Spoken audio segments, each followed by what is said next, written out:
இனி summer holidays கண்ணு call GT Holidays க்கு பண்ணு. GT Holidays, South India's #1 travel brand. Renocon AAC Blocks. It saves 30% in steel, cement and labor cost. ஒவ்வொரு சதுர அடியிலும் சந்தோஷம். இந்த மக்கள் கூட்டம் அவங்களுடைய முகத்தை பார்க்கும் போதும் அவங்க பேசும்போதும் உங்களால என்ன உணர முடியுது? ரொம்ப ஆர்வமா கை காமிக்கிறது, அந்த ரெட்டவர்ல காமிக்கிறதெல்லாம் பார்க்கையில ஒரு தன்னெழுச்சியா மக்கள் ஒரு முடிவு எடுத்துட்டாங்க அப்படின்ற மாதிரி எனக்கு பார்க்க தோன்றுகிறது.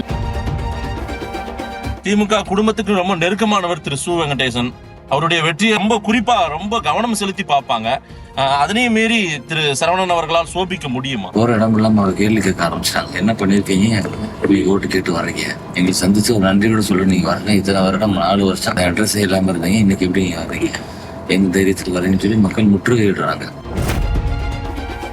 வெங்கடேசன் தோழர் அவருமே கூட 44 வாக்குறுதிகள் கொடுத்தாரு. இவன் பிரச்சாரம் போகல கூட நிறைய டிவி எல்லாம் கூப்பிட்டு வச்சு வைகை ஆற்று மண்ணை தொட்டு கும்பிட்டு கூட போனாரு. ஆமா, அதனால அவர் ஒரு இப்ப பெரும்பாலும் சினிமா கதை எழுதிக்கிட்டு வந்தவர் நடிக்க கூட ஆரம்பிச்சிட்டாருன்னு நினைக்கிறேன். புல்பட்ட சினிமா நடிகர்களை கூப்பிட்டு வந்து அவங்களுக்கு கேக் வெட்டி உள்ள கொண்டாடுறாரு. வெளியே ஸ்டூடெண்ட்ஸ் கல்வி சுற்றுலா அரசு பள்ளி மாணவ மாணவிகள் எல்லாம் பசியில மயங்கி விழுந்து, ஈவன் திமுக என்ன சொல்றாங்க, நம்ம போனா அவர்கிட்ட ஒரு மதிக்க மாட்டேன்றாருன்னு சொல்லிட்டேன். அவருக்கு சீட்டை தரக்கூடாதுன்னு இவங்க எல்லாம் குரல். இஸ்லாமிய மக்கள் பாத்தீங்கன்னா அவ்வளவு ஒரு ஆர்வமா உள்ள அவங்க நமக்கு சால்வை நிற்கிறதும் வாழ்த்துறதும் பார்க்கும் பொழுது பொதுச் செயலாளரும் மிகச் சரியான ஒரு முடிவை ஒரு சரியான நேரத்தில் எடுத்திருக்கிறார். நிச்சயமாக 40 தொகுதிகளையும் பாண்டிச்சேரி உட்பட அதிமுக கூட்டணி எங்களுடைய பொதுச் செயலர் தலைமையில் வென்றிடும். அண்ணாமலை உங்களுக்கு பரிச்சயமான ஒரு தலைவர் தான். அவர் சொல்றாரு அதிமுகவே இல்லாம போயிடும் 2024 பிறகு. போலீஸ் ஆபீசர் நினைச்சுக்கிட்டே இருந்தோம். அரசியல் வரைக்கும் அவர் லாயக்கிலையும் அது சரிப்பட்டு வரமாட்டேன்னுவாங்கல்ல, அதனால அரசியல் சரிப்பட்டு வரமாட்டாரு, அவர் ஒரு போலீஸ் ஆபீசராக நினைச்சோம். ஜோசியரும் மாறி இருக்காரு நினைக்கிறேன். ஆனா மோசமான ஜோசியர். சாதாரணமா யோசிச்சு பார்த்தோம்னா மதுரை பார்லிமெண்ட் 15-16 லட்சம் ஓட்டு இருக்கு. எப்படி இவங்க யாரும் எப்படி சந்திக்க போறோம், எப்படி தேர்தலில் நம்ம எப்படி 6 தொகுதியை பார்த்து முடியுமா, சாத்தியமா அப்படின்னு நினைக்கையில இன்னைக்கு அந்த பலனை நாங்க இன்னைக்கு கண்கூடா பார்த்தோம். இன்னைக்கு அதனால உறுதியாக மதுரை பாராளுமன்ற தொகுதி 1.5 லட்சம் 2 லட்சம் வாக்கள் வித்தியாசத்துல இந்த முறை நாங்க வெற்றிட்டோம். டிடிவியோ ஓபிஎஸ்ஓ தென் மாவட்டத்துல நிச்சயமா அவங்க ஒரு கணிசமான வாக்குகளை வச்சிருக்காங்களா? அது உங்களுக்கு ஒரு சிக்கலையோ ஒரு பின்னடைவை ஏற்படுத்தாதா என்ன? நிச்சயமாக ஏற்படுத்தாது. மதுரை பாராளுமன்ற தொகுதியினுடைய அதிமுக வேட்பாளர் டாக்டர் சரவணன் அவர்கள் தொடர்ச்சியான மதுரை தொகுதி முழுவதுமாக பிரச்சாரத்தில் ஈடுபட்டு கொண்டிருக்கிறார். நேற்று மாலையிலிருந்து அவரோடுமே நாம தொடர்ச்சியா பயணம் செய்து கொண்டிருக்கிறோம். காலையிலே அவரை பிடித்து விட்டோம். நிறைய விஷயங்கள் இன்னும் கேட்க வேண்டியது இருக்கு. டாக்டர் வணக்கம். காலை பொழுதில் நேற்று மாலையிலிருந்து உங்களோட பயணம் பண்ணோம். ஒரு பக்கம் வெயிலா இருந்து நேற்றுக்கெல்லாம் மழை பொழிவா இருந்து அந்த பயணத்திலே நீங்க தொடர்ச்சியா பிரச்சாரத்துக்கு போயிருந்தீங்க. பெரும் கூட்டமா இருக்குது அங்கங்க. இந்த மக்கள் கூட்டம் அவங்களுடைய முகத்தை பார்க்கும் போதும் அவங்க பேசும்போதும் உங்களால என்ன உணர முடியுது? பார்த்தா அது அவங்க ரொம்ப ஆர்வமா கை காமிக்கிறது, அந்த ரெட்டவர்ல காமிக்கிறதெல்லாம் பார்க்கையில ஒரு எழுச்சியா தெரிகிறது. தன்னெழுச்சியா மக்கள் ஒரு முடிவு எடுத்துட்டாங்க அப்படின்ற மாதிரி எனக்கு பார்க்க தோன்றுகிறது. இது நம்ம தேர்தல் தொடங்கி பரப்புரை தொடங்கின நேரத்துல இந்த ரெஸ்பான்ஸ் நம்ம பார்க்கிறது. ஏதோ வர்றாங்க சொல்றாங்கன்ற மாதிரி பார்த்த ஒரு நிலை போய் நம்ம ரோட கிராஸ் பண்ணி போய்கிட்டு இருக்கையிலே பாத்தீங்கன்னா 2 வீலர் போறவங்களும் பஸ்ல இருக்கிறவங்களும் எட்டி பார்த்து அவ்வளவு ஆர்வமாக இரட்டை விரலை உயர்த்தி காண்பித்தது இப்ப இந்த முறைதான் பார்க்கிறேன். இந்த தொகுதியிலேயே 6 சட்டமன்ற தொகுதியில 4 திமுக 2 அதிமுக எம்எல்ஏக்கள் இருக்காங்க. அந்த மாதிரி அதுல கூட கூடுதலா பலம் அந்த பக்கம் இருக்காங்க. கம்யூனிஸ்ட் கூட்டணி கட்சி. இன்னொன்னு திமுக குடும்பத்துக்கு ரொம்ப நெருக்கமானவர் திரு சு வெங்கடேசன். அவருடைய வெற்றியை ரொம்ப கவனம் செலுத்தி பார்ப்பாங்க. அதனையும் மீறி திரு சரவணன் அவர்களால் சோபிக்க முடியுமா? நிச்சயமாக மக்கள் ஒவ்வொரு முறையும் அது வாக்களிக்கக்கூடிய முறைகள் மாறுது. எக்ஸ்க்ளூஷன் கிரைட்டீரியா மெயினா இருக்குது நம்ம பார்க்கிற ஓட்டிங் பேட்டர்ன்ல. அப்ப மெயினா டிஎம்கேயோட அந்த 3 வருஷம் ஆட்சி, அதுல மக்கள் சந்தித்திருக்கக்கூடிய பிரச்சனைகள் பார்க்கையில கடுமையான அதிருப்தியில மக்கள் இருக்கிற மாதிரிதான் தோன்றுகிறது. அப்போ கம்பேர் பண்ணி அவங்க பார்க்கற என்ன சொல்றாங்க, ஏடிஎம்கே எடப்பாடி பீரியட்ல இவ்வளவு சிறப்பாக மக்களுக்கு இவ்வளவு பாதிப்புகள் வரல, இந்த வரி உயர்வு, இந்த விலை உயர்வு இதெல்லாம் அவ்வளவு நம்ம சந்திக்கல, அந்த ஆட்சியை பரவாயில்லை. இன்னைக்கு கொரோனா காலத்திலேயே அந்த அளவுக்கு அவங்க பண்ண முடிஞ்சது அப்படின்ற ஒரு நிலை உங்ககிட்ட இருக்கு.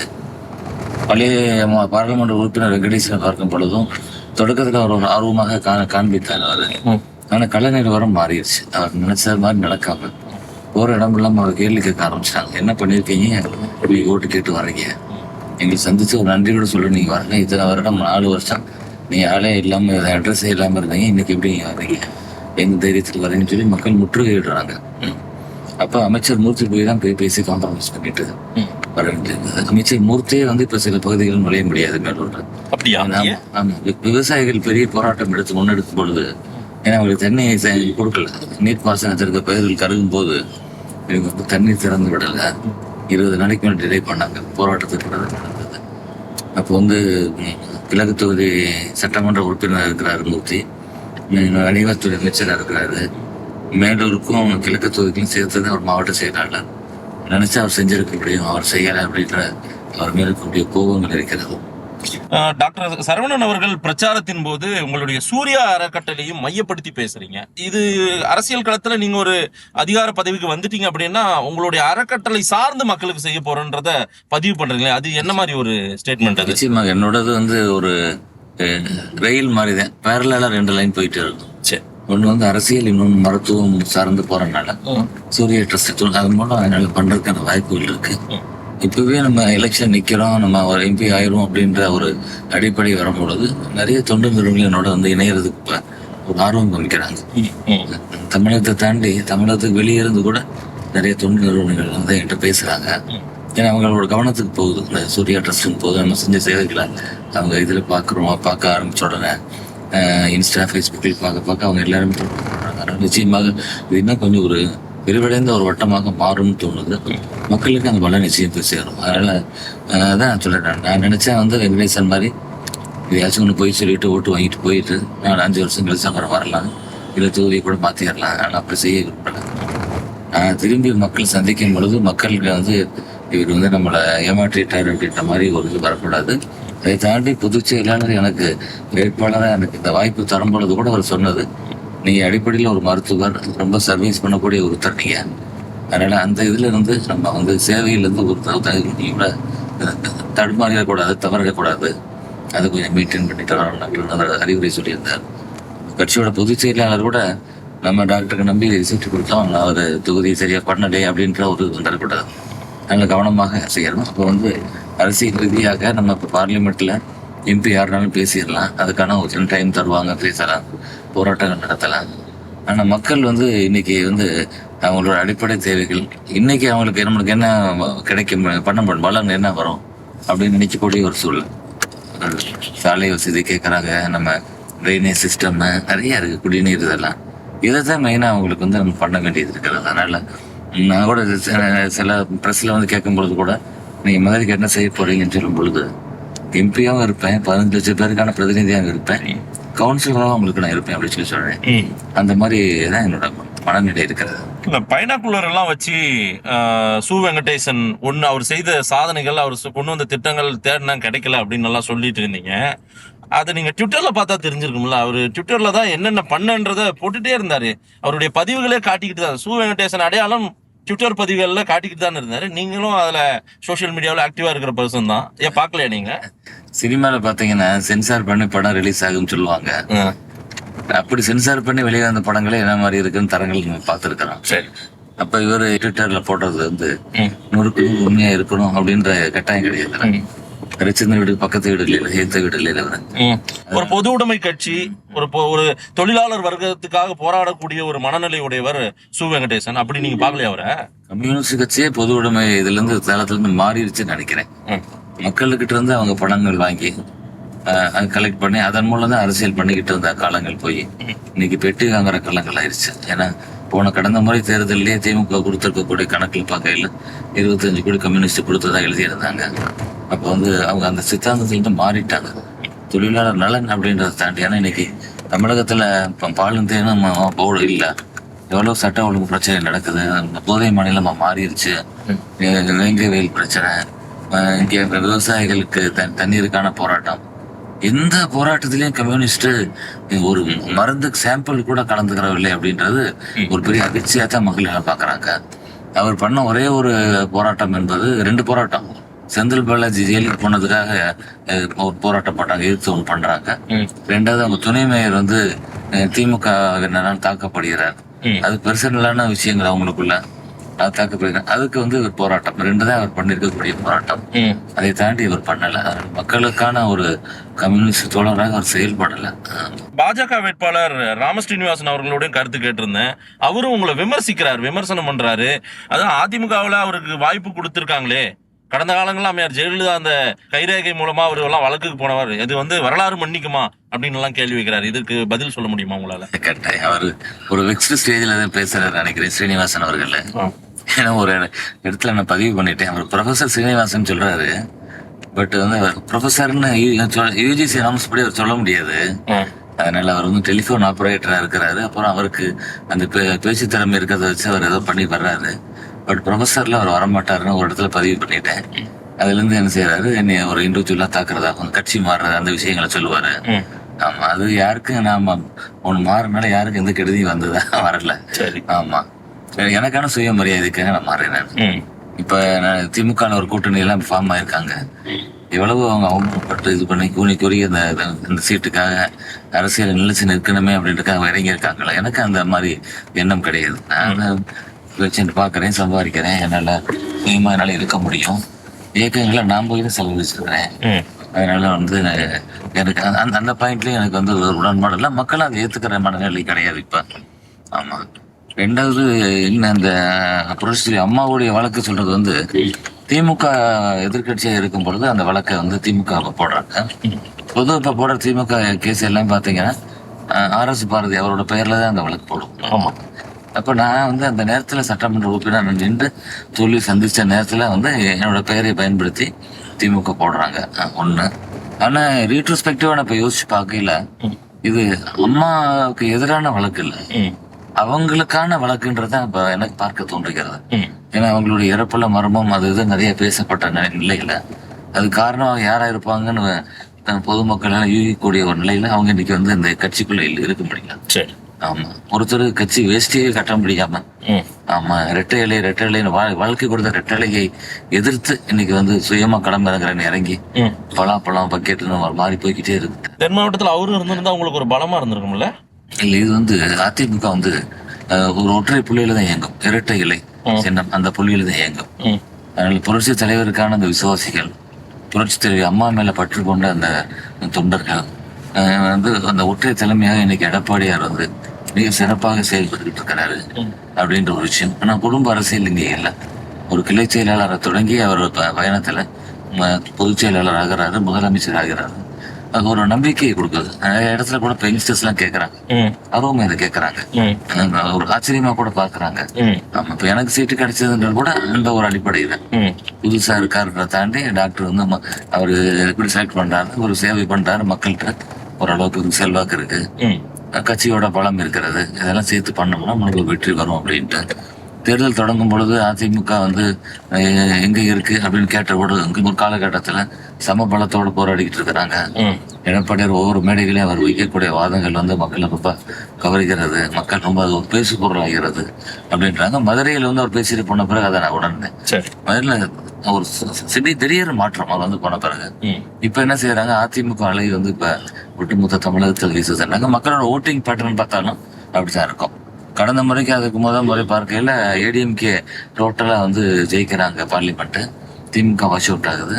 அடுத்ததுல பார்த்தா திமுக ஜெயிக்கிறாங்க, ஏடிஎம்கே குறையுது. இப்ப இந்த முறை வந்து இப்ப ஏடிஎம்கேக்கான முறையை மக்கள் மனசுல வச்சிருக்கிறாங்க. அதை வைத்துதான் நாங்க சொல்லிக்கிறோம் 39+1 40 தொகுதிகளும் ஏடிஎம்கே வென்றிடும். ஏற்கனவே நீங்க மதுரை பகுதியிலேயே சட்டமன்ற உறுப்பினரா ஒரு தொகுதியில இருந்திருக்கீங்க. இது 6 சட்டமன்ற தொகுதிக்கான ஒரு தேர்தல், ஒரு நாடாளுமன்ற உறுப்பினர் அப்படின் போது உங்களால முழுமையா கவர் பண்ண முடியுமா? அதை பற்றியான புரிதல் உங்களுக்கே இந்த 6 சட்டமன்றத்தையும் மதுரையை நீங்க அங்கங்களுமா அளந்து வச்சிருப்பீங்க, ரைட்டு, அதை உங்களால செயல்படுத்த முடியுமா, கண்காணிக்க முடியுமா? நிச்சயம் முடிகிறது. நான் பாக்குறேன், ஒரு பானை சோற்றுக்கு ஒரு சோறு பதம் சொல்ற மாதிரி ஒரு எம்பிக்கு இவர் வந்து அவருக்கு அந்த கெப்பாசிட்டி இருக்கு அப்படின்னு கேப்பபிலிட்டி இருக்குன்னு தெரிஞ்சுக்கிறதுக்கு நான் எம்எல்ஏவா மக்கள் போற்றக்கூடிய அளவுக்கு ஒரு பொது சேவையை நான் பண்ணியிருக்கிறேன். ஆமா, அதனால வந்து எனக்கு இதுல ஒரு பெரிய ஒரு கஷ்டம் தெரியல. அதை தாண்டி தொகுதி எல்லாமே இப்ப 6 தொகுதி நெருக்கி நாங்க பிரச்சாரத்தை முடிச்சிட்டோம். மக்கள்கிட்ட ஒரு ஒரு மைண்ட் செட் இருக்கு. சட்டமன்ற தேர்தலாம் இறங்கி தெரு தெருவா நடக்கணும், வீடு வீடா வரணும் அப்படின்றது இருக்கு. பார்லிமெண்ட் தேர்தல்னா அந்த மெயினான தெருக்கள், முக்கியமான வீதிகளை வரணும், முக்கியமான பெருமக்கள் சந்திக்கணும், அந்த மாதிரி ஆதரவு தரப்புனா போதும் அப்படின்ற ஒரு ஒரு மனநிலை இருக்கு. ஆமா, திமுக ஆட்சியில இப்ப மதுரை பாராளுமன்ற தொகுதியிலேயே நான் ஒட்டுமொத்தமா பார்க்கும்போது புதிய நூலகம் வந்திருக்குது. திமுக ஆட்சியின் திட்டங்கள் சிறப்பா இருக்குது. ஏன் உங்களுடைய மூத்த தலைவர் மாவட்ட செயலாளர் திரு செல்லூர்ராஜ் அவர்களே சு வெங்கடேசனை ஒரு ஒரு விஷயத்துல பாராட்டி இருக்காரு. அதெல்லாம் கூட நடந்திருக்குல்ல. அப்ப அவங்களுடைய செயல்பாடும் ஓரளவு இங்க மக்கள் கிட்ட ஈர்க்கப்பட்டிருக்குல்ல.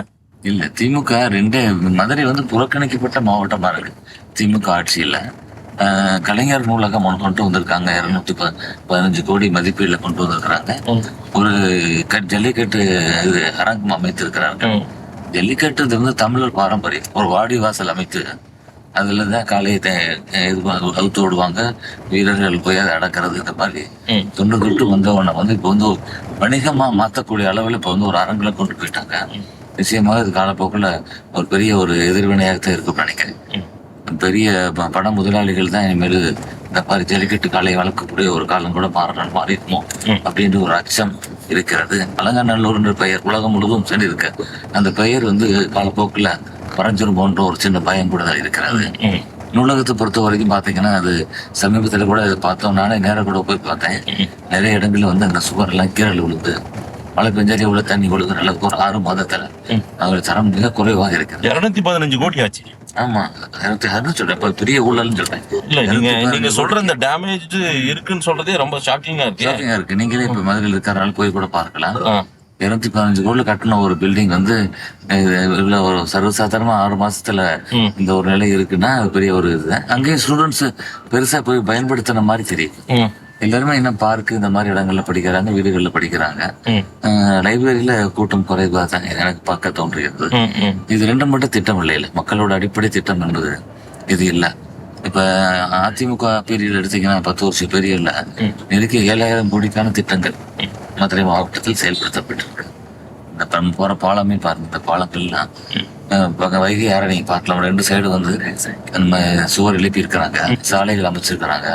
அந்த இடத்துல ஒரு செக் டேம் வரும். இப்ப கொஞ்சம் கொஞ்சம் தண்ணி தேங்கி நிக்க, நிலத்தடி நீர் உயர்ந்து இருக்கிறது.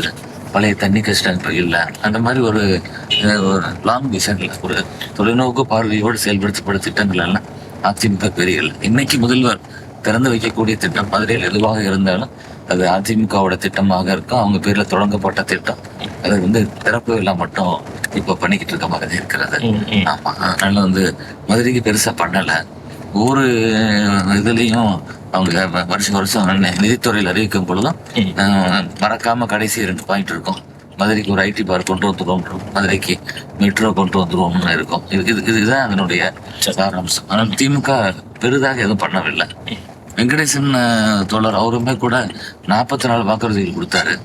இவன் பிரச்சாரம் போகையில கூட நிறைய டிவிலாம் கூப்பிட்டு வச்சு வைகை ஆற்று மண்ணை தொட்டு கும்பிட்டு கூட போனாரு. ஆமா, அதனால அவர் ஒரு இப்ப பெரும்பாலும் சினிமா கதை எழுதிக்கிட்டு இருந்தவர் நடிக்க கூட ஆரம்பிச்சிட்டாருன்னு நினைக்கிறேன். அவர் நடிக்கிறத மக்கள் நம்புறாங்க அப்படின்ற மாதிரி. உங்க முன்னாள் அமைச்சரே பாராட்டி இருக்காரு ஒரு இடத்துல, ஒரு செயல்பாடு எனக்கு பிடிச்சிருக்கு, இதை சிறப்பா பண்ணிருப்பான்னு நானே தொலைபேசியில தொடர்பு கொண்டு வாழ்த்தெல்லாம் சொன்னேன் அப்படின்லாம் சொன்னாரு. அதெல்லாம் நடந்தது. அதாவது நக்கல சொன்னது. ஆக்சுவலா உங்களுக்கு தெரியும், உங்களுக்கு அமைச்சர் செல்வராஜ் அவர்கள் பேசுற விஷயத்த சிந்திக்கக்கூடிய வகையில சொல்லுவாரு. அது ஒரு நகைச்சுவை ததும் பேசக்கூடிய ஒருத்தர். அதனால அவர் அந்த ரீதியில சொன்னதை அவர் என்ன பண்ணிட்டாரு, உடனே டக்குன்னு எடுத்து என்னை அமைச்சரை பாராட்டிட்டாரு சொல்லி அதுலயே ஒரு விளம்பரம். கொடிக்குளம் கிராமத்துல பூரணம்மான்னு சொல்லிட்டு தன்னுடைய மகளோட ஆசையை நிறைவேற்றுவதற்காக இடம் கொடுக்குறாங்க. அரசிற்கு ஸ்கூலுக்கு தர்றாங்க. அதை இவரு போய் அவங்கள விட இவரு தான் இவரை விளம்பரப்படுத்திக்கிட்டாரு ரொம்ப அந்த விஷயத்த வச்சு. அந்த மாதிரி ஒரு விளம்பர பிரியராக தான் செய்ததாக ஒரு எழுத்தாளனுக்கும் ஒரு படைப்பாளிக்கும் விளம்பர மோகம் இருக்குமா என்ன? ஏன்னா சு வெங்கடேசன் அப்படி கிடையாது. அவரு அப்படியே நம்ம அறிஞ்சிருக்கோம். அவர் இப்ப விளம்பர பிரியர் ஆயிட்டாருன்றீங்களா? அப்படி இப்ப இல்ல, எப்பயுமே அப்படித்தாது. நம்ம அதனால ஒரு அப்படி ஒரு இதை நம்ம மனசுல உள்ள கொண்டு வச்சிருந்தோம். நம்ம கம்யூனிஸ்ட்ல இருந்து வரக்கூடிய ஒருத்தர் எழுத்தாளர் அப்படின்னு அப்படி வச்சிருந்தோம். அப்படி அவர் அந்த மாதிரி அவரோட செயல்பாடுகள் இல்லை. அவரோட எலெக்ஷன் அஃபிடவிட் எடுத்து பார்க்கையில கூட என்ன தெரியுது, நம்மளுக்கு +2 அவர் பாஸ்ன்னு தான் கொடுத்துருக்காரு அவருடைய எஜுகேஷன் குவாலிஃபிகேஷன் காமிக்கும் பொழுது. நாம் அறிந்த வரையில் எல்லாரும் பேசும் பொழுது ஒரு மன்னர் காலேஜில் பிகாம் படிச்சாருங்க அப்படின்னு சொல்லி தான் கேள்விப்பட்டிருந்தோம். அவருடைய அந்த வாழ்க்கை குறிப்புகள் பதிவேற்றம் பண்ண இடத்துல அந்த மாதிரி தான் இருக்கிறது. அப்ப ஏன் அது பிகாம்ன்றது அங்க அவர் எழுதலை அப்படின்றது தெரியல. நீங்க சொன்ன மாதிரி ரொம்ப தண்டடக்கமா விட்டுட்டாரான்னு கூட தெரியல அந்த இடத்துல. ஆமா, சுத்து மடங்கு பாத்தீங்கன்னா 10 மடங்கு உயர்ந்திருக்குது அப்படின்னு கூட பேப்பர்ல வந்திருந்தது. ஆமா, அவருடைய சொத்து மடங்கு சொத்து மடங்கு 5 வருடத்துக்கு முன்னாடி அவர் பண்ணதுக்கும் இன்னைக்கும் பார்க்கல 10 மடங்கு அதிகரிச்சிருக்குன்னு நிறைய லீடிங்கான நியூஸ் பேப்பர்ஸ்ல எல்லாமே இது வந்து பெரிய பேசு பொருளானது, வைரலானது. அவர் என்ன சொல்றாரு, நான் எழுதுற புத்தகங்களுக்கு ராயல்ட்டி வாங்குறேன்றாரு. புத்தகங்கள் இன்னைக்கு நேற்று எழுதல. அவரை பொறுத்த வரைக்கும் அவரு எழுத்தாளர்னா பல வருஷமா பண்ணிக்கிட்டு இருக்காரு. இந்த 5 வருஷத்துல மட்டும் இப்படி திடீர்னு அவருக்கு இப்படி கூடுச்சு அப்படின்றது ஒரு பெரிய அதாவது ஒரு கம்யூனிஸ்ட் தோழருக்கு 10 மடங்கு எப்படி அதிகரிக்க முடியும் அப்படின்ற ஒரு கேள்வி மக்கள்கிட்ட எழுது. அதன் தொடர்ச்சியாத்தான் நம்ம RTIல தகவல் நம்ம பெறும்பொழுது பார்க்கையில் 17 கோடி அவர் இந்த தொகுதிக்கு செலவழிச்சிருக்கலாம், லோக்கல் ஏரியா டெவலப்மெண்ட் ஸ்கீம்னு சொல்லி. ஆனா 4,5 கோடி மட்டும் செலவழிச்சுட்டு மிச்ச பணம் பயன்படுத்தப்படாம போயிருச்சுன்றது மிகப்பெரிய வருத்தம். எத்தனையோ ஊர்களுக்கு சாலை அமைத்திருக்கலாம், அங்கன்வாடி கட்டடம் கட்டி கொடுத்துருந்துருக்கலாம், போர்வெல் அமைச்சு கொடுத்துருந்துருக்கலாம். இப்ப மேற்கு தொகுதியில பிரச்சாரம் போறோம். அமைச்சர் செல்லூர் ராஜு தான் இப்ப சட்டமன்ற முன்னாள் அமைச்சர், இப்ப சட்டமன்ற உறுப்பினர் இருக்கிறாரு. எந்த இடத்துல போய் பேசினாலும் அவங்க பாத்தீங்கன்னா ஒரு 5-6 திட்டம் அந்த பாயிண்ட்ல இருக்கிறது, அவர் செஞ்சிருக்கிறது. அப்ப பார்க்கையில இவர் சரியா செயல்படலை. அதனால ஒரு மேல்மட்ட அளவுல ஒரு ட்விட்டர்ல மட்டும் எக்ஸ் தளத்துல மட்டும் அவர் பதிவு பண்ணிட்டு அவருக்கான கதை எழுதுவது இந்த மாதிரி விஷயங்கள்ல அவர் ஈடுபட்டார். கீழடிகளும் நடந்தது, மக்கள் எல்லாம் கொதிச்சு போனாங்க. புகழ்பெற்ற சினிமா நடிகர்களை கூப்பிட்டு வந்து அவங்களுக்கு கேக் வெட்டி உள்ள கொண்டாடுறாரு. வெளியே வந்து ஸ்டூடெண்ட்ஸ் கல்வி சுற்றுலா வந்து அரசு பள்ளி மாணவ மாணவிகள் வந்து எல்லாம் பசியில மயங்கி விழுந்து அப்புறம் பெரிய ஒரு சண்டையாகி சச்சரவாகி அந்த மாதிரி விஷயங்கள்லாம் பார்த்துருக்கோம். ஈவன் திமுக நிறைய என்ன சொல்றாங்க, நம்ம போனா அவர்கிட்ட ஒரு மதிக்க மாட்டேன்றாருன்னு சொல்லிட்டேன். அவருக்கு சீட்டை தரக்கூடாதுன்னு இவங்க எல்லாம் குரல் வெங்கடேசன் மென்மையான அதிகமா கூட கடிந்து பேச மாட்டாரு, அவர் மதிக்கிறது இல்லைன்னு சொல்றாங்க திமுகவினர் சொல்றாங்க. இல்ல இங்க ஜாம்பவான் அமைச்சர்கள் இருக்காங்கல்ல, இங்க அத்தனை பேர் இருக்காங்க, அதை மீறி வெங்கடேசன் செயல்படுறாரா என்ன? ஆமா, நிச்சயமா. இப்ப போய் வந்து அமைச்சர் மூர்த்தி கை காலில் விழுந்து இப்ப எலெக்ஷன் இப்ப அவர் கூட்டிருக்கிறதா தான் கேள்விங்க. இவங்க எல்லாமே அவரை மொத்தமாக புறக்கணிச்சிருந்த நிலையில தலைமையில இருந்து கூப்பிட்டு சீட்டு கொடுத்தாச்சு, வேலை பாருங்கன்னு ஒரு காம்ப்ரமைஸ் பண்ணி இப்ப எப்பயுமே முதல்வர் சொல்லுவாரு, வேலை பார்க்கட்டு நான் சட்டையை சொல்லிட்டுருக்கேன்னு சொல்லுவாரு, உடனே பதவி விட்டு தூக்கிடுவேன்னு சொல்லுவாரு. திமுக அப்படி யாரையும் தூக்கவே முடியாது, எல்லாருமே ஜமீன்தார் முறையதான் இங்க எல்லாம் அவர்கிட்ட செயலாளர். அதனால அந்த மாதிரி நடக்காது. கீழே கூட தொண்டர்கள் பாவம் 3 தலைமுறையா போஸ்டரை ஒட்டிட்டு எங்க தாத்தா வட்ட செயலாளர், எங்க அப்பா வட்ட செயலாளர், நானும் வட்ட செயலாளர்ட்டு தூக்கிட்டு நிலை இருக்கிறது. அதிமுக கிடையாது. அதிமுக இந்த மாதிரி விஷயங்கள்ல வரக்கூடிய வாய்ப்பு இல்லை. சாமானிய மக்களுக்கான கட்சின்றது அனைத்து இந்திய அண்ணா திராவிட முன்னேற்ற கழகம் மாதிரி தான் எனக்கு பார்க்க தோன்றி. மதுரைக்கு நான் MP ஆனால் இதை செய்ய போறேன் அப்படின்னு ஏதேனும் திட்டம் வச்சிருக்கீங்களா? அது இம்மீடியட்டா இது கட்டாயம் மதுரைக்கு தேவைங்க, இது யாருமே செய்யல, நான் செய்ய போறேன் அப்படின்னு ஏதாவது இருக்கு? ஆமா, நான் பண்ணக்கூடிய வேலைக்காக ஒரு மொபைல் அப்ளிகேஷன் நம்ம இது பண்ணிட போறோம். இப்போ எல்லாத்துக்கும் இப்போ அது வந்துருச்சு. அந்த மாதிரி எப்படி நீங்க ஒரு அமேசான் ஆர்டர் போட்டீங்கன்னா அதை ட்ராக் பண்ண முடியும், எந்த இடத்துல இருக்குன்னு உனக்கு வேண்டிய பொருள் வந்துருச்சு. அந்த மாதிரி மக்கள் தரக்கூடிய கோரிக்கைகள், அந்த கம்ப்ளைண்ட்ஸ் எந்த அளவுக்கு MP ஆஃபீஸ்ல இருந்து அட்ரஸ் பண்ணியிருக்கிறாங்க, நம்ம கொடுத்த மனுவானது இப்போ கலெக்டருக்கு போறது போயிடுச்சா, டேபிளுக்கு போயிடுச்சா, BDO டேபிளுக்கு போயிடுச்சா, என்ன நடந்திருக்குன்றத மக்கள் தெரிஞ்சுக்கிற மாதிரி ஒரு டிரான்ஸ்பரன்சி மெயின்டைன் பண்ணணும்னு நான் நினைச்சிருக்கிறேன். அப்புறம் பொதுவாக 133 வாக்குறுதிகளை விட பொதுச் செயலாளர் கொடுத்திருக்கிறாரு. அதை நிறைவேற்றுவதற்கு பார்லிமெண்ட்ல குரல் கொடுப்பேன். இங்கே மதுரையை பொறுத்த வரைக்கும் நம்ம எப்படி கோயம்புத்தூர் மாதிரி இதை வந்து ஒரு இண்டஸ்ட்ரியல் ஹப்பா கொண்டு வரணும். ஏன்னா மதுரைன்னு சொன்னா TVS ஃபென்னருங்கன்னு சொல்லுவாங்க, முந்தி மெஜரா கூட சொல்லிட்டு இருந்தாங்க. இப்போ டெக்ஸ்டைல்ஸ் நல்லா இருந்த ஒரு ஏரியா இது. அதனாலதான் இங்க கம்யூனிஸ்ட் கொள்ள முடிஞ்சது, அந்த பேர்ல யூனியன்லாம் ஆரம்பிச்சு பண்ண முடிஞ்சது. இன்னைக்கு அது அப்படியே கொஞ்சம் மாறி வந்துகிட்டே இருக்கு. அப்போ ஒரு இண்டஸ்ட்ரியல் செக்டரை அதை கொண்டு வரணும். மதுரை டு தூத்துக்குடி கூட நம்ம வந்து அது இது இண்டஸ்ட்ரியல் காரிடாரை கொண்டு வரணும் கூட ஒரு பிளான் எல்லாம் இருந்தது. இந்த மாதிரி விஷயங்களை ஒரு முன்னெடுத்து செஞ்சா இளைஞர்கள் வேலை வாய்ப்புக்கு ஆன ஒரு இது இருக்கும். குறைஞ்சது 5 லட்சம் டு 10 லட்சம் பேருக்கான வருடத்திற்கு வேலை வாய்ப்புக்காக நம்ம வழிமுறைகளை செய்ய போறோம்னு சொல்லி இப்ப அந்த அறிக்கையில பொதுச் எல்லாருமே வாக்குறுதிகளை கொடுத்திருக்கிறார். ஆமா, இந்த வேலை வாய்ப்புக்குன்னா பதிந்து காத்துக்கிட்டு இருக்கவங்களுக்கு கூட ஒரு ஊக்கத்தொகை அந்த காலகட்டத்துக்கு கொடுக்கணும். ஏன்னா வெளிநாடுகள் எல்லாம் அந்த மாதிரி இருக்கு. ஸோ அந்த மாதிரி கொடுக்கணும்னு அவர் சொல்லியிருக்கிறாரு.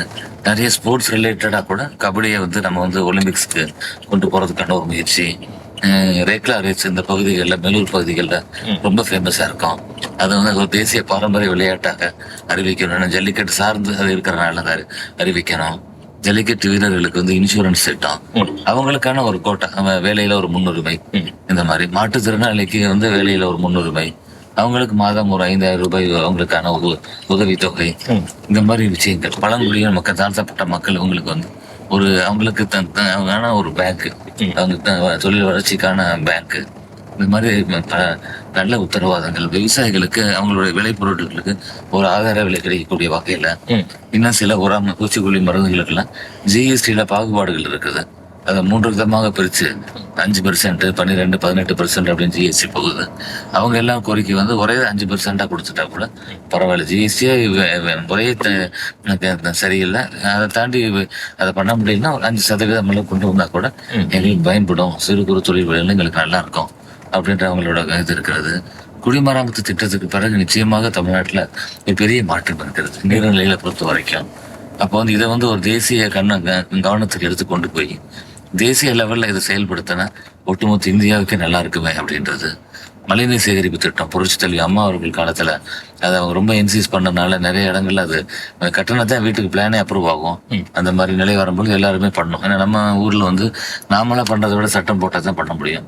1 வேன் போர்டு வைக்கணும், நோ என்ட்ரின்னு வைக்கணும். அப்படி வச்சாலும் அங்கே ஒரு போலீஸ்காரனை நிப்பாட்டி வைக்கணும். அந்த மாதிரி வரும்பொழுது மழைநீர் சேகரிப்பு வந்து உண்மையிலேயே ஒரு கவனம் பெற்ற ஒரு திட்டம் அது. இந்த பெண்களோட சர்வதேச பெண்கள் தினம் மார்ச் 8 கொண்டாடும் போது கூட இந்த வருஷத்துக்கான ஒரு தீம் சொன்னாங்க. பொருளாதாரத்துல பெண்களை வந்து முன்னேற்றணும்னா அந்த ஒரு பாலின சமத்துவம் வரும், அதை நோக்கி பயணிக்கணும் அப்படின்றத இந்த வருஷத்துக்கான தீம். இதை அம்மா வந்து ரூரல் பாக்கெட்ஸ் எல்லாம் பல வருஷத்துக்கு முன்னாடி அவங்க வந்து கிராமப்புற பெண்களுக்கு வந்து கறவை பசுக்கள், ஆடு, கோழி இந்த மாதிரிலாம் கொடுத்ததெல்லாம், ஏன்னா ஒரு ஆடு 2 ஆடு கொடுத்தா அது பார்த்தீங்கன்னா சில மாதங்கள் பார்த்தீங்கன்னா பள்ளியில் பெறுகிறது. அப்போ வந்து ஒரு அவங்களை பொறுத்த வரைக்கும் பொருளாதாரத்தில் அவங்களுடைய குடும்பம் இவங்களை கணவரை சார்ந்து இருக்காம ஒரு தற்சார்பு நிலையை கூட அதை நம்ம உருவாக்கி கொடுத்தாங்க. இதெல்லாம் வந்து வெளிநாட்டு பத்திரிகை, நியூயார்க் டைம்ஸ்ல, சண்டே மேகசின்ஸ்லாம் ரொம்ப புகழ்ந்து எழுதப்பட்டது. ஸ்டூடெண்ட்ஸ் கொடுக்கப்பட்ட லேப்டாப் திட்டம்லாம் வந்து ரொம்ப இதாக பெருசாக பேசப்பட்ட ஒரு திட்டங்கள். ஸோ இந்த மாதிரி எங்கள் பொதுச் செயலாளர் எடுக்கக்கூடியது. அவர் கொண்டு வந்தது பார்த்தீங்கன்னா 7.5% மெடிக்கல் ரிசர்வேஷன் கொண்டு வர்றாரு. அரசு பள்ளி உள் ஒதுக்கீடு கொண்டு வர்றாரு.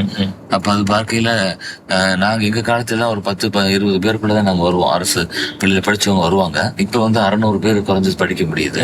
அதில் இப்போ ஒரு 11 மருத்துவக் கல்லூரிகள், அப்போ அதில் ஒரு 2000 பேர். அப்போ வந்து நீட் என்ற ஒரு கொடி அரக்கன் வந்து பிஜேபிக்கான அந்த இது மெஜாரிட்டி இருக்கிறதுனால அவங்க அவைகளை பாஸ் பண்ணிடுறாங்க, சட்டம் ஆயிருது. அப்ப சும்மா நான் வந்து கையெழுத்து வாங்கிடுவேன்னு சொல்லி போராட்டம் நடத்திக்கிட்டு இருக்காம சட்டமன்றத்திலேயே அதற்கான எதிரான கண்டனத்தை தீர்மானத்தை நிறைவேற்றிருக்கிறார்.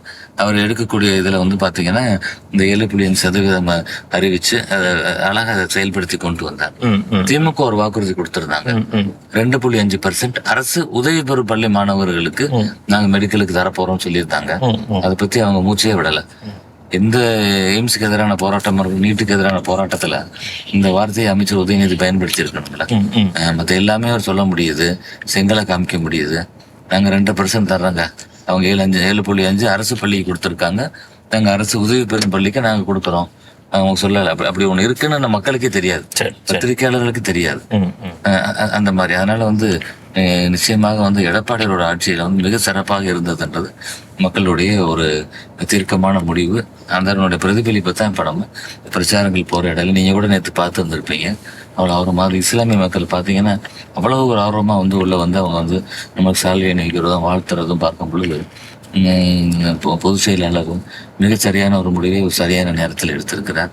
நிச்சயமாக 40 தொகுதிகளையும் பாண்டிச்சேரி உட்பட அதிமுக கூட்டணி எங்களுடைய பொதுச் செயலாளர் தலைமையில வென்றெடுக்கும். இப்ப கூட ஒருத்தர் பேசினாரு, 15-20 வருஷமா ஒண்ணுமே கிடையாதுங்க, கம்யூனிஸ்ட் கிட்ட கொடுத்து மதுரை வீணா போச்சுன்றாரு. இந்த மாதிரி ஆதங்கத்தின் வார்த்தைகள் எல்லாம் அதுக்கெல்லாம் எப்படி பார்க்கறீங்க? அவர் சொன்னதுல ஒரு பாயிண்ட் நல்லா இருந்துச்சு, பஞ்சா இருந்துச்சு. மதுரையில் டீ கடை மட்டும்தான் இருக்குன்னு சொல்றாரு. ரொம்ப உண்மை. மதுரைன்னு பார்த்தோம்னா தொழில் வளர்ச்சி இல்லை, டெக்ஸ்டைலில் ஒரு காலத்தில் கொடிகட்டி பறந்தது மதுரை ஆக்சுவலாக. அதை வச்சு தான் லேபர் யூனியன் அப்படி அது இதுன்னு சொல்லி வந்தது. இன்னும் வந்து சௌராஷ்டிரா இன மக்கள் வந்து அந்த டெக்ஸ்டைலுக்காக தான் அவங்க வந்து நாயக்க மன்னரால் அழைத்து வரப்பட்ட பல நூறு வருஷத்துக்கு முன்னாடி. அப்போ வந்து திரும்பவும் மதுரையை மீட்டெடுக்க வேண்டும். இப்படி எங்களுக்கு பொதுச் செயலாளர் தமிழர் உரிமை மீட்டெடுப்போம், தமிழோட காப்போம்ன்ற சூழலோட ஆரம்பிச்சிருக்கிறாரோ. நாங்கள் வரும்போது இன்னும் மதுரையின் ஒரு அளவுக்கு நாங்கள் யோசிக்கும் பொழுது மதுரையை நிச்சயமாக மீட்டெடுக்க வேண்டிய ஒரு கட்டம் இருக்கு.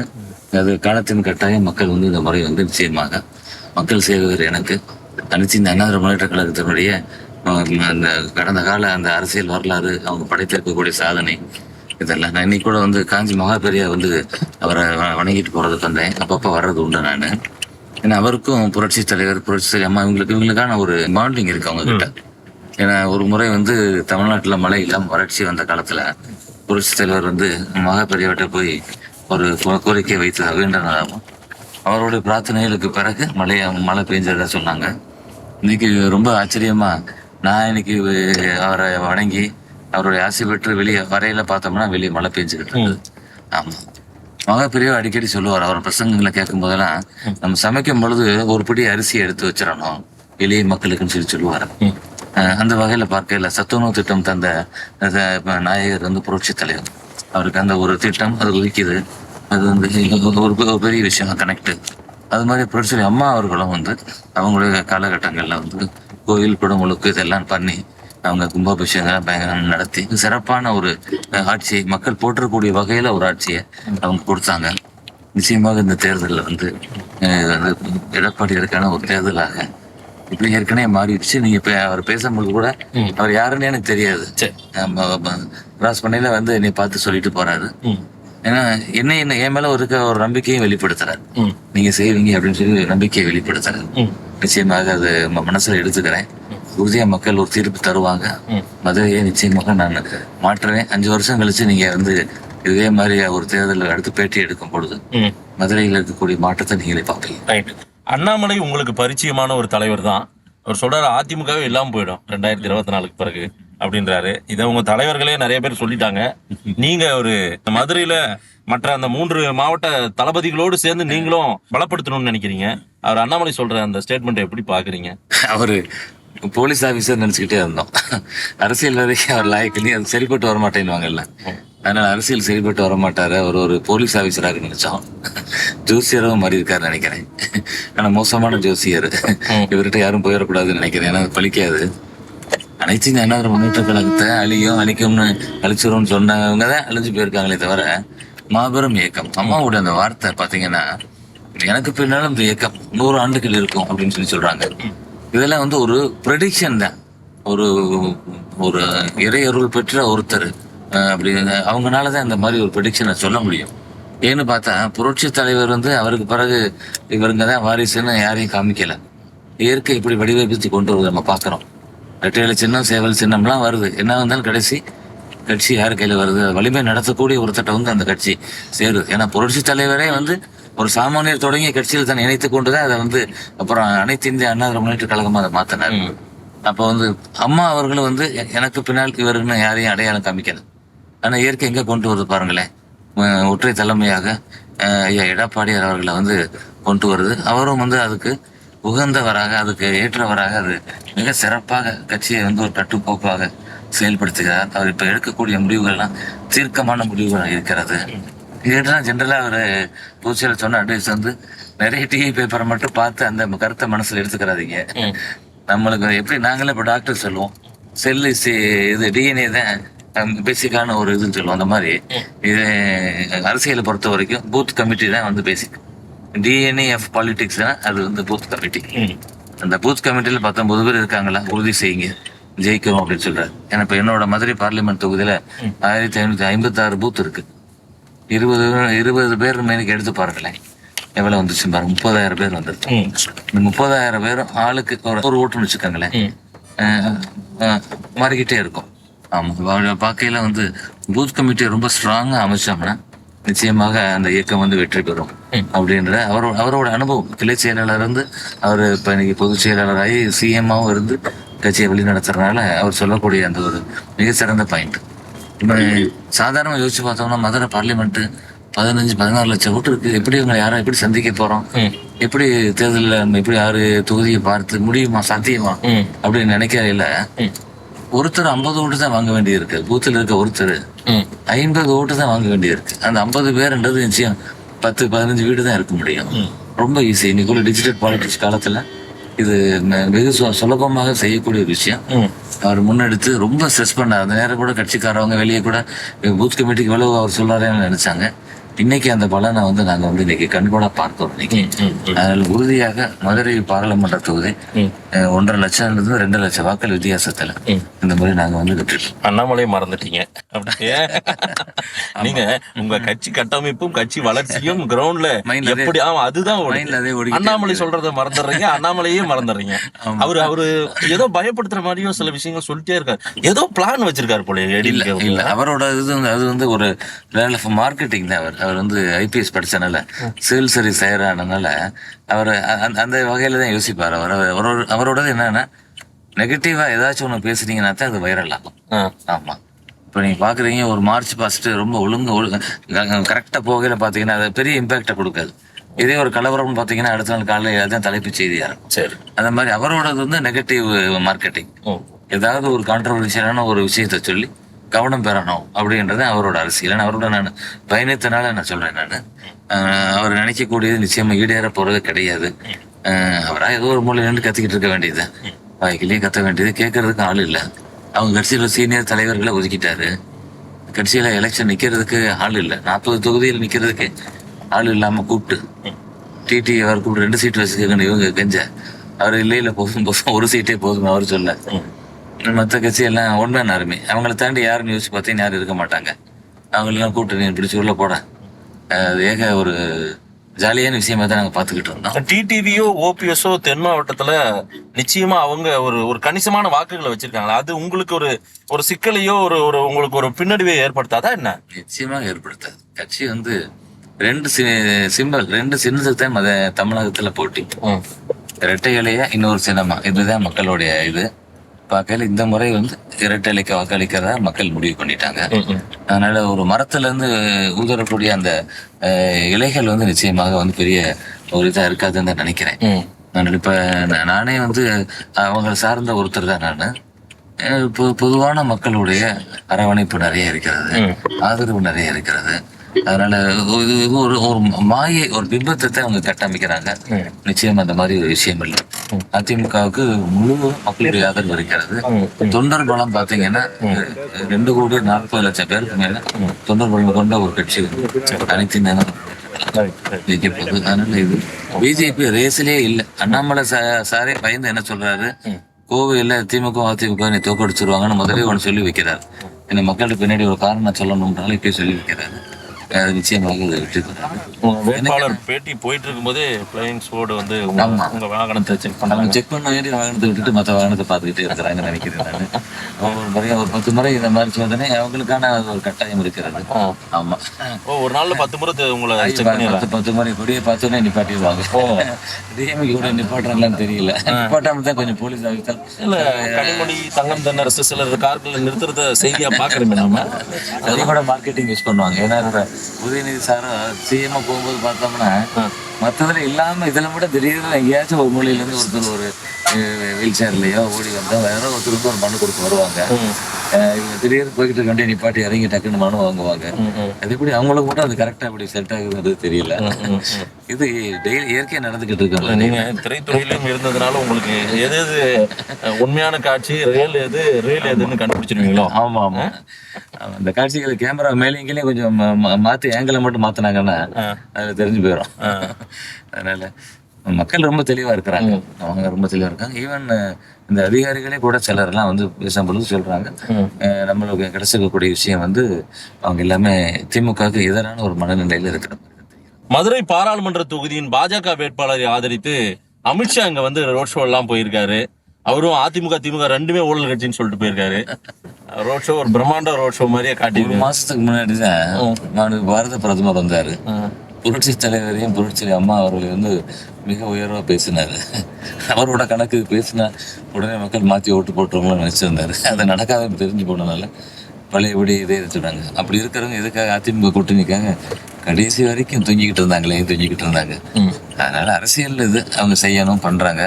ஆனா அமித்ஷா அவர்களுக்கு வந்து கடுமையான ஒரு ஏமாற்றம் இருந்து எல்லாருக்கும் டோஸ் கொடுத்துட்டு போனதா தான் கேள்விப்பட்டோம். ஆமா, அதுக்குள்ளே தகவல் வாங்கிட்டீங்க? தகவல் வந்துருச்சு, அதுதான் வருது. காத்துல பறந்துகிட்டு இருக்கா. அவர் வரும்போது ரோடு காலியா இருந்துச்சு, ஆளே இல்லைன்னு சொல்லி அவரு பயங்கர டென்ஷன் ஆயிட்டான்ற மாதிரி கேள்விப்பட்டேன். அவங்களோட ஒரு இது அரசியல் கடமையை முடிக்கிறதுக்காக வர்றாங்க. நிச்சயமாக அதுல எல்லாம் எதுவும் இல்லை, ரேஸ்லயே அவர் இல்லை. ஆமா, அவர் பொதுவாக நோட்டாக தாண்ட மாட்டாரு. நீங்க அதை தாண்டி யாரும் ஒத்துக்கல இல்லைங்க. பிஜேபி வளர்ந்துருச்சுன்னு நினைச்சீங்கன்னா ஏதோ ஓரளவுக்கு கொஞ்சம் ஓட்ட வாங்கலாமே தான் தவிர நாம் தமிழருக்கு அடுத்து அவங்க ஒரு நாளாவது வருவாங்கன்னு நினைக்கிறேன். முதல் இடத்துல அதிமுக தான் இருக்கு. ரைட், நிறைய விஷயங்கள் சொல்லியிருக்கீங்க டாக்டர். மதுரை பாராளுமன்ற தொகுதி மக்கள் வந்து இந்த பேட்டியை பார்ப்பாங்க. இது உங்களுக்கான நேரம், நீங்களே மக்கள் கிட்ட பேசலாம். மதுரை வாக்காளர் பெருமக்களுக்கு வணக்கம். நான் உங்கள் டாக்டர் சரவணன், மதுரை டாக்டர். நான் நீங்க என்னை பார்த்துருப்பீங்க. ஒரு மருத்துவராகவும் சூர்யா ட்ரஸ்ட் என்ற என்னோட தொண்டு ஸ்தாபனத்து மூலமாகவும் மக்களுக்கு என்னால் முடிந்த விஷயங்களை செய்கிறேன். நான் உதவிகள் செஞ்சுக்கிட்டு வரேன். என்னோட அடிப்படை வந்து ஒரு கிராம பின்னணியிலிருந்து வந்தனால எளிய மக்களோட வழி புரியும் எனக்கு. அதனால நான் அப்படி செயல்பட்டுக்கிட்டு இருக்கிறேன். அரசியலும் நான் வந்து ஒரு எம்எல்ஏ வாக்க மக்கள் போற்றக்கூடிய வகையில் செயல்பட்டு இருக்கிறேன். நான் மதுரையை வந்து சின்ன வயதுலேருந்து பார்த்து அது நிறைய மாற்றம் ஏற்படணும்னு விரும்பின ஒருத்தர் உங்களை மாதிரி. நான் அந்த மாற்றத்தை தரக்கூடியது வகையில நிச்சயமாக நான் தேர்தலுக்கு பிறகு நான் செயல்படுவேன். நீங்களே அந்த மாற்றத்தை கண்கூடா பார்ப்பீங்க. ஈஸியா நீங்க எளிதாக தொடர்பு கொள்ளக்கூடிய ஒரு பாராளுமன்ற உறுப்பினரா நான் இருப்பேன். நிச்சயமாக நிறைய இடத்துல மக்கள் நீங்களே சொல்லியிருக்கீங்க. நான் வந்து ஒரு மொபைல் அப்ளிகேஷன் ஆரம்பிக்க போறேன். அதுல நீங்க கொடுக்கக்கூடிய கோரிக்கை மனுக்களுக்கு வந்து என்ன நிவாரணம், அது அந்த நிவாரணம் என்ன ஸ்டேஜில் இருக்குன்றதை நீங்களே தெரிஞ்சுக்கிற மாதிரி ஒரு டிரான்ஸ்பரன்சி, வெளிப்படைத்தன்மையை நான் மெயின்டைன் பண்ணுவேன்.